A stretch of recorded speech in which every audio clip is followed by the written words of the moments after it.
So we're back today with Shaunti Feldhahn, author of The Good News About Marriage, Debunking Discouraging Myths About Marriage and Divorce. Shaunti spent 8 years researching this very important topic. Yesterday, we discussed some of the good news points, and today the conversation continues. Welcome back, Shaunti. It's great to be back. There was one really good point that I wanted to make, that you said we need to change our language from marriage is hard to we have to work hard in our marriage. Yes. I love that because I have been guilty of saying marriage is hard work. It's hard. Too. I think all of us have said these things. I've said from the stage, half of marriages end in divorce. I've said these things. And we tend to say, marriage is hard. Yeah. And it's like, really? That's not the best advertisement. Yeah, exactly. And instead, we don't really mean that. We mean marriage takes hard work. Yeah. We mean that sometimes marriage can be hard. Mm-hmm. We mean those things.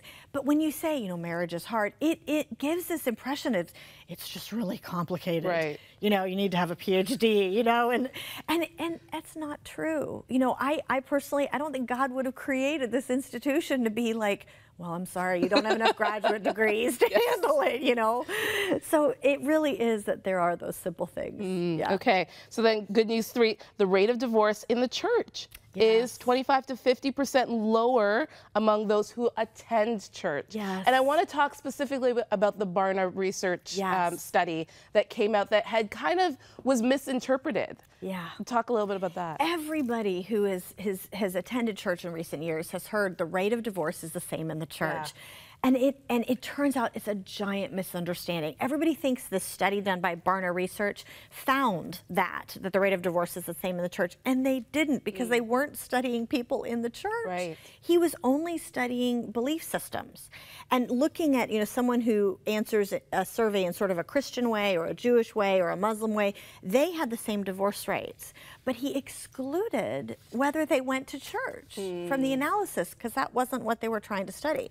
So what I did is I partnered with Barna, and we bought their data, and we reran all the numbers with this one factor added back in of, was the person in church last week? Just that one thing. Okay. And if the person was in church last week, that's where the divorce rate drops. From the Barna numbers and everything else, anywhere from 25 to 50%.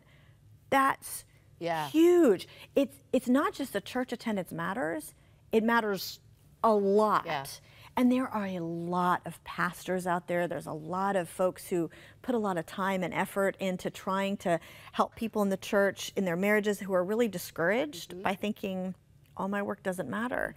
And it turns out it does. And actually, if you are struggling in your marriage and if you need support, it turns out that the church and being part of that community is one of the best places to go. It's just we've been believing the wrong thing all these years. And I think that's what was fascinating because it also found that couples who said that they identified as Christians but didn't attend church had a higher rate of divorce, or a couple who had one member went to church and the other didn't also had higher rates of divorce, slightly higher rates of divorce. Yeah, and it just goes to show that there is something about actually putting what you believe into action that makes a really big difference. And again, being part of that community is one of the key success factors, because not only are you going to hear good teaching, not only are you more likely to be going, okay, Lord, I need help here, and seeking that wisdom and that counsel straight from God, but also you're going to be seeking it from other people, and you're going to have people who notice,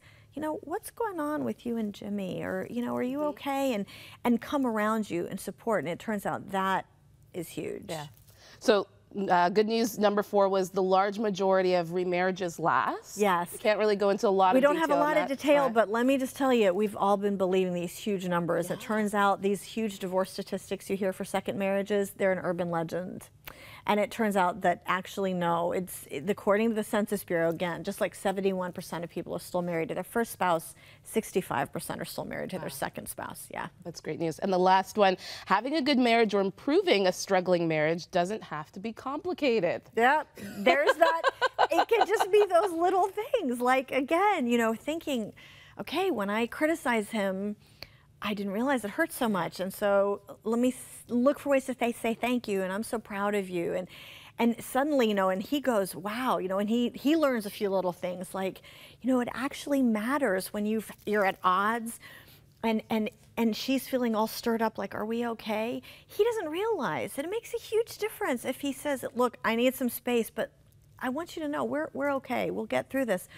Whew. And it doesn't become this downward spiral. Sometimes these little things, it's just, it changes everything. Yeah. And they're not always big ticket items like you had said in the book. Sometimes they are those little things. Yeah, they are. It's interesting. I learned all this stuff. I was doing this study of happy marriages. What do these people do differently? Yeah. And I was really encouraged in every conceivable way when I found out that what they had in common, it wasn't that, you know, they all came from intact families or that they all had similar temperaments, because you can't exactly say, oh, sorry, you know, your parents shouldn't have gotten divorced, you know, like, and it turns out it was these little habits, these little actions that really anybody can learn. They just don't necessarily know what's so important. Yeah. You spent a lot of time doing this research, Shaunti. What is the big takeaway? What could our viewers take away from all of this? You can still believe in marriage. Yeah. And you know what? If you are having those issues, to realize, you know what, if everybody else, if all these other people can get through it, I can get through it. Or if you've got a friend who's dealing with this, to be able to say, you know what, let's work on a few of these little things. Just try one and see what happens. And then maybe that opens up and you go, oh, and then that gives you the heart to try more. It really is just giving people hope again. Yeah. You're like John the Baptist, just crying out in the wilderness. It's all this feel great like news. That sometimes, but there really is. And the good thing, though, is that people are seizing on this. This research was done and came out about a year ago. And I really feel like we need to change the paradigm. And I think it is changing as people learn some of these things. Change our language. Thank you again, Shaunti. Thank you. The name of the book is The Good News About Marriage, Debunking Discouraging Myths About Marriage and Divorce. You're going to want to pick up a copy of that.